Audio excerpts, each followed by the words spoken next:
Hello मेरे प्यारे प्यारे बच्चों, मैं वापस आ गई हूँ एक नई वीडियो के साथ। आज हम फाइनली एक प्रश्नावली 2.1 स्टार्ट करने जा रहे हैं। ओके, पहले हम देखते हैं कि हमारा क्वेश्चन क्या बोलता है। और इसके पहले आप प्लीज़ कॉन्सेप्ट समझने के लिए अगर आपने मेरी पुरानी वीडियोस नहीं देखी हैं तो एक बार ज़रूर उनको विजिट करें। मैं साथ ही साथ उनकी लिंक आपको डिस्क्रिप्शन में दे दूँगी। ओके, अब हम बढ़ते हैं हमारे क्वेश्चन की तरफ।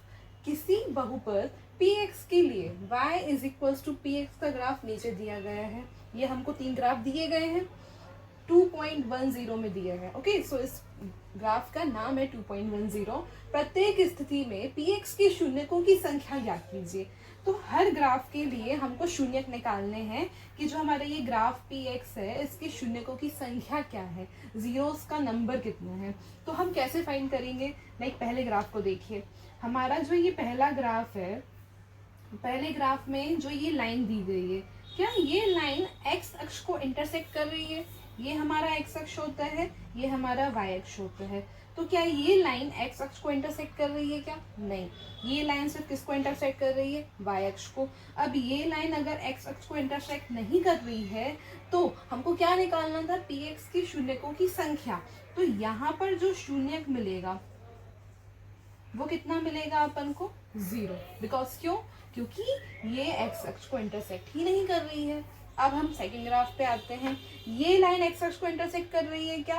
देखो, ये लाइन पहले y अक्ष से होती हुई गई और यहाँ पे इसने x अक्ष को इंटरसेक्ट किया है इस पॉइंट पर। तो कितनी बार इंटरसेक्ट किया है? एक बार। तो यहाँ पे जो शून्यकों की संख्या मिली वो हमको क्या मिली? 1। ठीक है, नाउ इस पे थर्ड ग्राफ पे अगर हम यहाँ देखते हैं तो ये लाइन ऐसे होती हुई जाती है। तो एक बार x अक्ष पे यहाँ पे इंटरसेक्ट किया, देन ये y अक्ष पे आई, फिर x अक्ष पे आई, यहाँ पे इंटरसेक्ट किया, फिर ये गई और फिर यहाँ पे इंटरसेक्ट किया। तो इसने x अक्ष को कितनी बार इंटरसेक्ट किया? 3 बार। दैट मीन्स यहाँ पे शून्यकों की संख्या हमको कितनी मिली? 3। और यहाँ पे आप रीजन भी लिख सकते हैं। यहाँ पे शून्य की संख्या 0 है क्योंकि ये x अक्ष को प्रतिच्छेद नहीं करती है। यहाँ पे शून्यकों की संख्या 1 है क्योंकि जो ग्राफ है वो x अक्ष को एक बार प्रतिच्छेद करता है। और यहाँ पे शून्यकों की संख्या 3 है क्योंकि जो ग्राफ है वो x अक्ष को 3 बार प्रतिच्छेद करता है। तो आप चाहें तो आंसर के साथ ये रीजन भी नीचे लिख सकते हैं। इसके बाद अभी मेरे 3 ग्राफ और बाकी हैं, तो मैं 3 ग्राफ भी वो आपको करवा देती हूँ। ओके, तो अब हम बाकी के 3 ग्राफ और देख लेते हैं। ये हमारा 4th नंबर का ग्राफ है। यहाँ पर जो ये ग्राफ है वो x अक्ष को कहाँ कहाँ प्रतिच्छेद कर रहा है? एक तो यहाँ पर और एक यहाँ पर। तो 2 बार प्रतिच्छेद कर रहा है। इसका मतलब जो शून्यकों की संख्या होगी वो कितनी हो जाएगी? यहाँ पर 2 हो जाएगी। अब हम नेक्स्ट ग्राफ पर आते हैं। अब हम देखते हैं कि यहाँ पर जो ग्राफ है वो x अक्ष को कहाँ कहाँ और कितनी बार प्रतिच्छेद कर रहा है।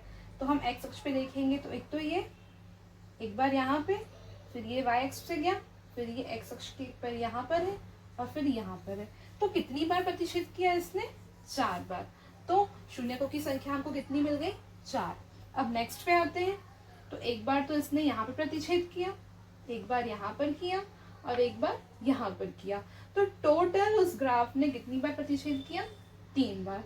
और मैंने जैसे आपको पहले भी बताया था कि आप इसके आंसर में क्या लिख सकते हैं कि इस ग्राफ में शून्यकों की संख्या 2 है क्योंकि जो ग्राफ है वो x अक्ष को 2 बार प्रतिच्छेद कर रहा है। यहाँ पर px में शून्यकों की संख्या कितनी है? 4 है क्योंकि जो ग्राफ है वो x अक्ष को 4 बार प्रतिच्छेद कर रहा है। और यहाँ पर शून्यकों की संख्या कितनी? px में 3 है क्योंकि ग्राफ x अक्ष को 3 बार प्रतिच्छेद कर रहा है।